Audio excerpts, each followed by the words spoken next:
Hey there, it's Alex Goad, best-selling coach, author, and small business specialist, and today I'm back with another capsule about how to have boundless, endless, incredible energy. And the topic of today's lecture specifically is exercise. But we're going to talk about exercise today in a different perspective probably than the one that you're used to, and probably very different from that you hear almost everywhere, including the media, including things that you see online, including what you'll hear from personal trainers if you go to a gym, including the way that they do it at CrossFit, including just about everything that you may ever have heard about exercise. So we're going to approach this a little bit differently, because the goal of the exercise that we're going to be doing in this program is to give us a sense of energy, a sense of happiness, to alleviate the stress that we're under from daily life and also from the demands of being a very high performance human being. Because that's the goal of 10x your life at the end of the day, is to make you a high performance human being in every field of your life, including being comfortable, being happy, and having a lifestyle that is satisfying. Imagine that. So let's talk about one thing. There is no way that you can be your best self, that you can have your best energy, that you can make your highest level of contribution if you do not exercise. It is not possible. Why? Because exercise, and exercise is just a name that we've given to the idea of stimulating your body on a physical level.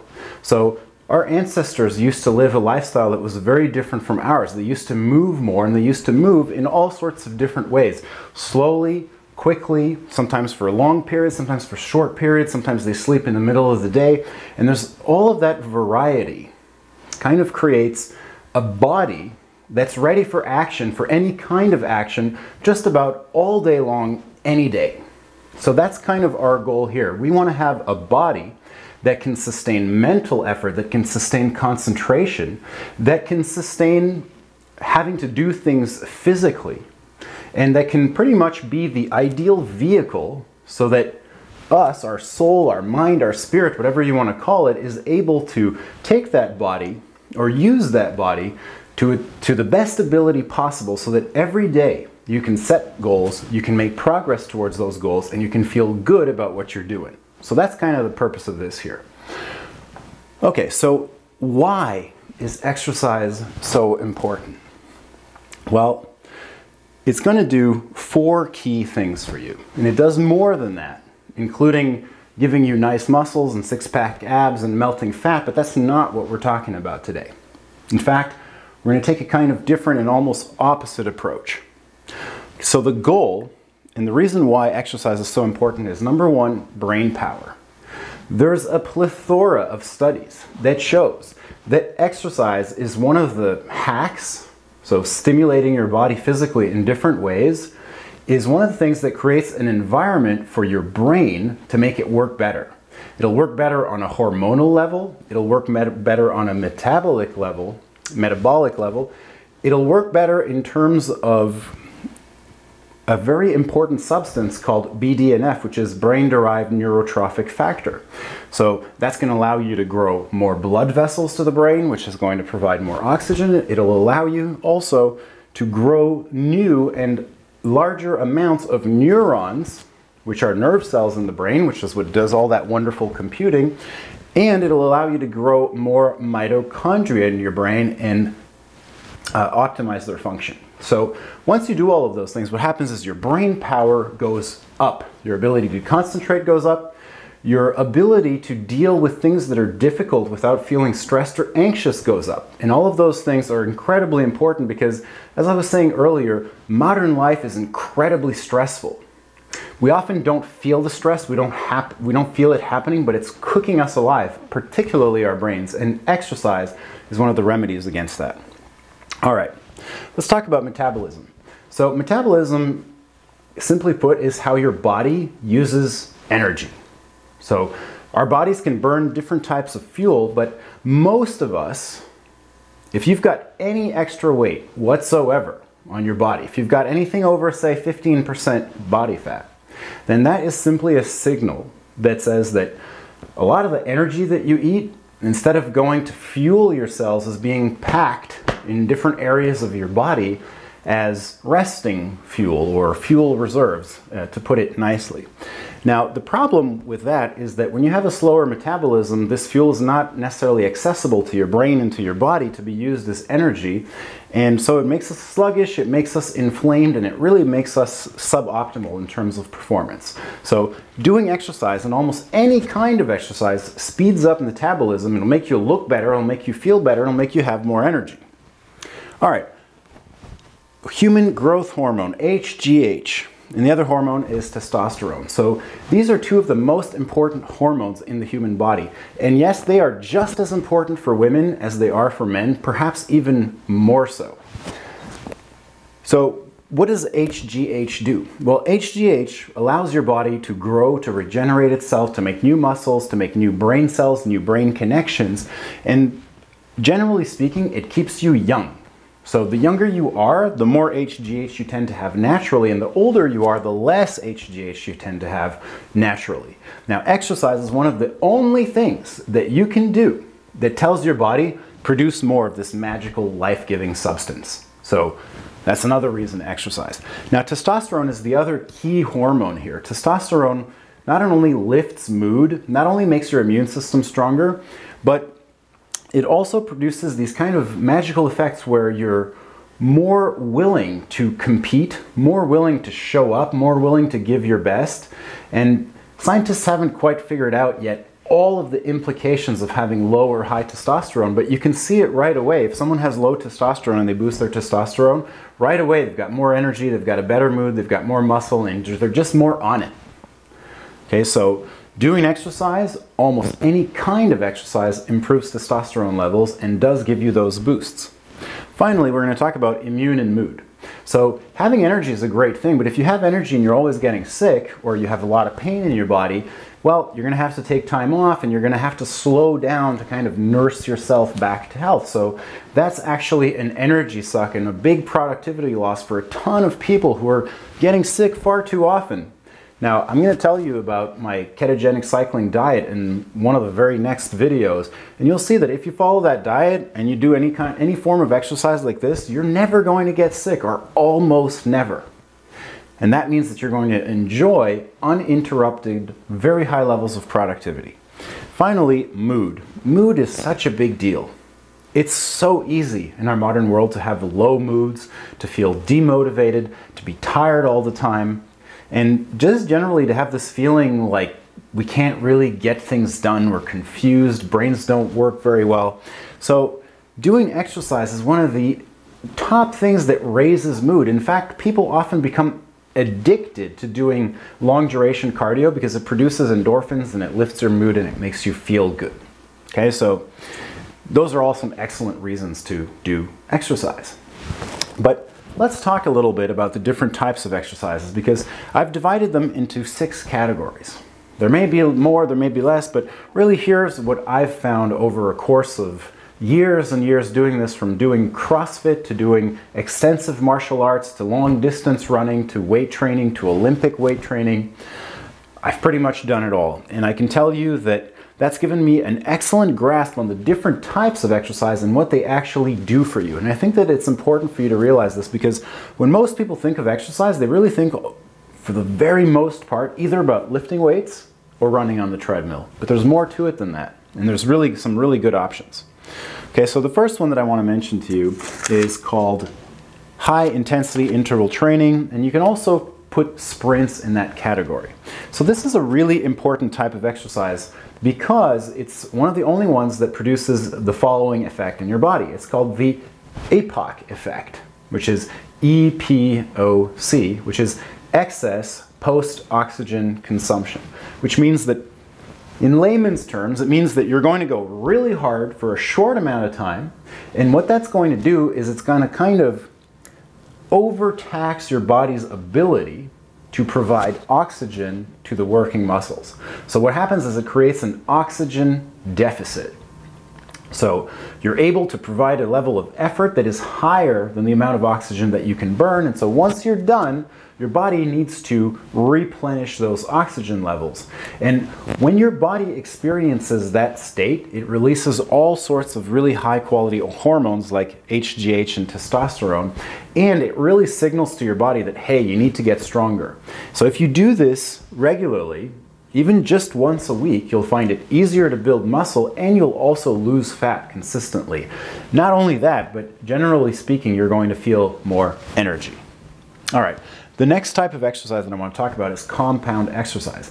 So very simply, compound exercises is exercises that use multiple joints. So if you're thinking about doing a pull-up, for example, where you're going to be using your elbow and your shoulder at the same time, or doing a squat, where you'll use the ankles, the knees, and the hips at the same time, and even bench pressing, which is kind of a similar motion as a push-up, the multi-joint exercises are called compound exercises. And compound exercises are the ones that are shown to increase human growth hormone the most. So if you only have a very short amount of time to exercise with, this is a really high bang for the buck type of exercise, and you can easily make high intensity circuits out of compound exercises. And really you'll get a lot of mileage for the time spent.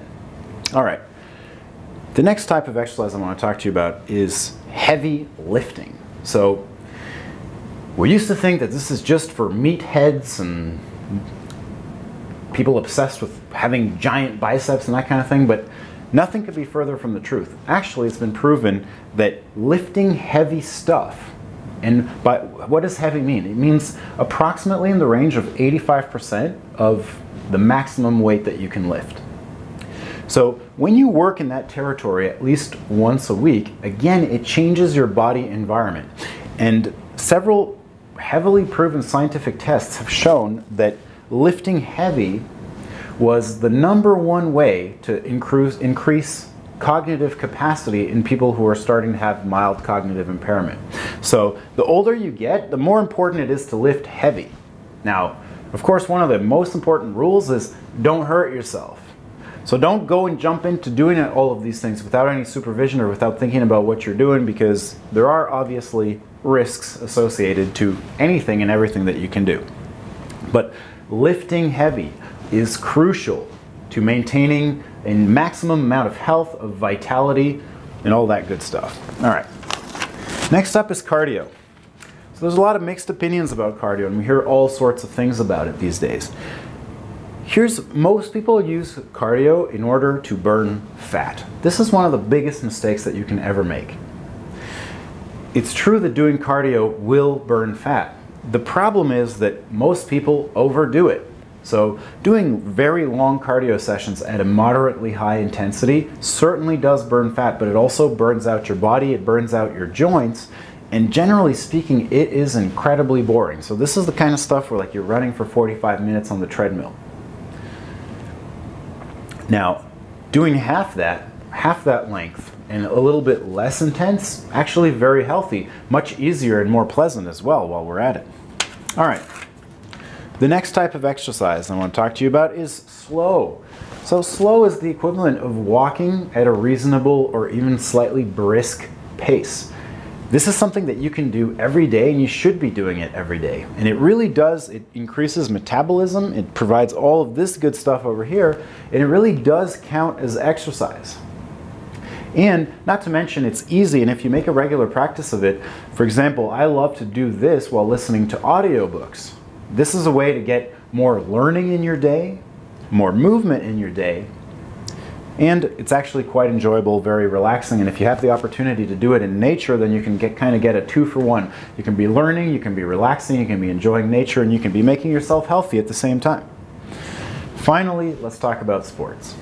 So sports is more kind of an organized thing. Like if you imagine basketball, you're not going full intensity the whole time. It's really much less calculated and regimented than lifting weights or running on a treadmill or something like that.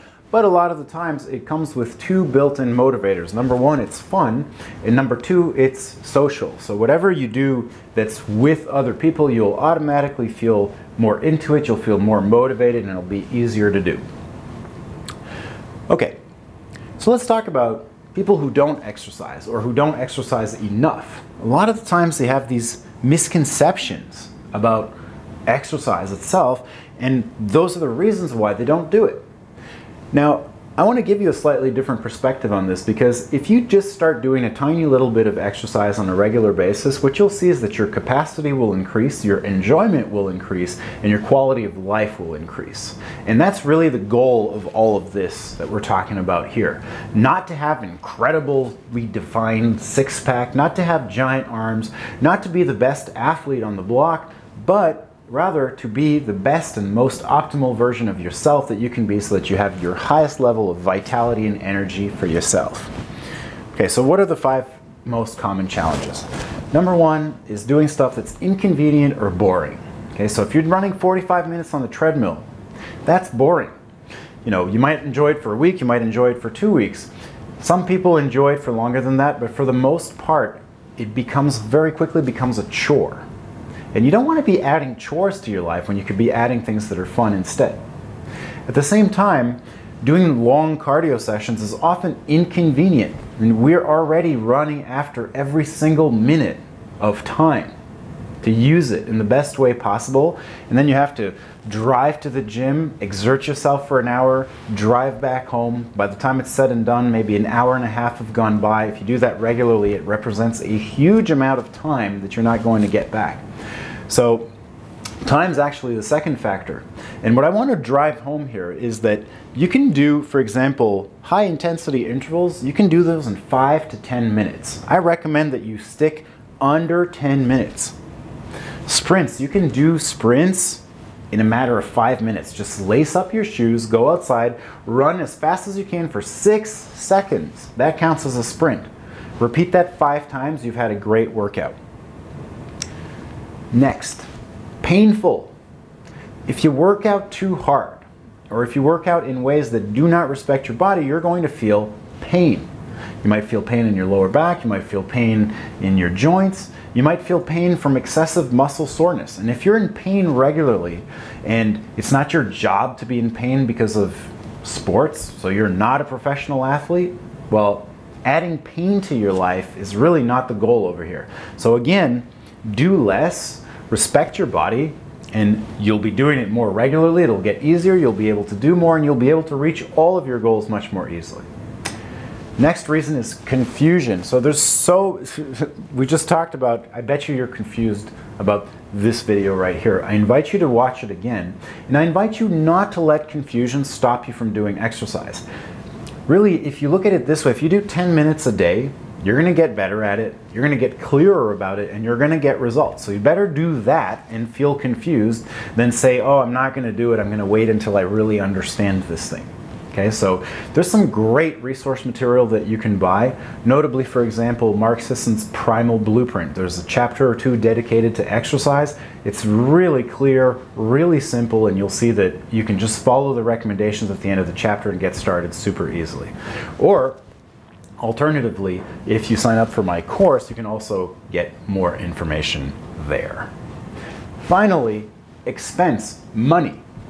Yeah, exercise can be expensive. If you get a personal trainer, if you do things that require specialized equipment, if you sign up to an expensive gym, for example, all of those costs can add up. Well, not all of us are rich and have the capacity to pay for all of those things, but that shouldn't be an excuse to not do any of it. So you can do a lot of this at home. In fact, if you just have a couple of resistance bands, you can do pretty much full body training in a lot of these different modalities of training in the comfort of your own home in a space that's like 5 foot by 5 foot. Okay? So don't think that you have to do things at a top level to get results. You really don't. Doing it a little bit is better than not doing it at all, and it's often better than doing it a ton. Because doing it a ton makes it so that you'll feel pain, you'll get injured, you'll be bored, you'll be inconvenienced, and you won't want to do it anymore. All right, so how do you integrate this into your life? Well, here's the philosophy. Do not take a dieting approach to exercise. What's a dieting approach? A dieting approach is when someone says, oh, I'm overweight, so I'm going to radically cut calories, or I'm going to stop eating this, that, or the other thing temporarily, which is going to cause me to lose weight, and then after that, I'm going to go back to doing things the way that I used to do them before. We all know what happens when you do that kind of diet.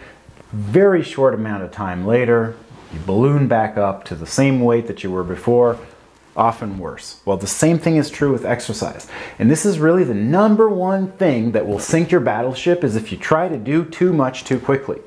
So we're a very goal-oriented society, and we like to have quick results. But when you think about exercise, the real result that you want is not a six-pack, not big muscles, not to be able to outrun everybody in the office. The real goal that you want is to integrate healthy, reasonable exercise into your lifestyle so that you do it regularly and you do it long term, because that's really where all of the magic happens. There's nothing that you can do short term that will give you great health and vitality. It's long term, it's medium term. So do less and integrate it slowly into your life, and you will reap the rewards. I can tell you that I basically failed and screwed this up so many times. I'm a type A driver, so I like things to be intense. I like to jump in with both feet and then some. Well, when you do that in exercise, you get it wrong. You end up in pain, you end up injured, and you can really kind of screw over the whole process, to put it scientifically. So here are my tips. Number one, mix it up. Do all sorts of different things. Don't worry too much about if your weights are going up. Don't worry too much about if you're doing exactly the 6 different types of exercise.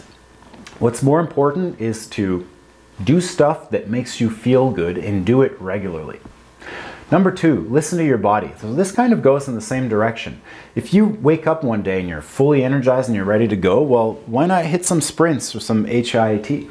Now, if one day you're scheduled to do that harder workout, but you feel like you don't have the energy, you feel like maybe you're coming down with something, or you feel a little bit of strain in your body, well, maybe just do something slow. Go for a walk, make it a little bit longer, and be satisfied with what you're doing. Or go play some sports. You know, sometimes just tossing around the frisbee with kids is getting you moving, is getting your heart rate up, and while it might not be as advanced as doing other stuff, it's certainly better than doing nothing. And it's, you know what the best kind of exercise that is? It's the one that you do. So make it fun, make it interesting. Actually, that's my rule number 3, is make it fun. Try to have fun when you're doing this. The point is not to kill yourself. The point is not to become a super athlete. The point is to integrate this into your lifestyle. Much easier to do that and to keep doing it consistently if you're having fun. All right, next, sprint once a week. So this will really make a huge, huge difference. And here's how you can sprint once a week and like fulfill 100% of the requirement. You do a quick warm-up and then you sprint 10 times for 6 seconds for each sprint. And you can take about 30 seconds between each one. So we're talking about something that'll take between 5 and 10 minutes, and it'll be a great workout that will burn fat, increase energy, increase positive hormones, increase your mood, do a whole bunch of good things for you. The next recommendation I have for you is to lift heavy things once a week. Okay, so there's really no substitute for this. When you lift heavy things, you put a strain on your muscles, your tendons, and your bones that your brain can feel right away, and it interprets that as basically you knocking on the door and saying, hey, I need more strength, I need more vitality, I need more energy. Not I wish for, but I need. So the only way to communicate that to your body is to lift things that your body finds to be heavy. That stress or that strain is literally the message that tells you, get stronger, get better.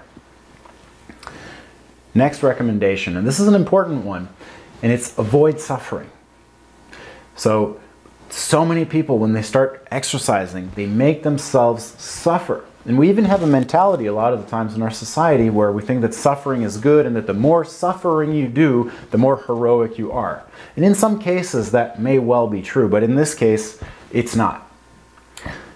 Unless you're trying to become a super athlete, unless it's your job to do that, suffering at doing sports will make you less likely to do it, less likely to keep doing it, and a lot of times it'll cause injury, it'll cause inflammation, and it'll cause you to just quit which is counterproductive. Final advice is start small and build on it.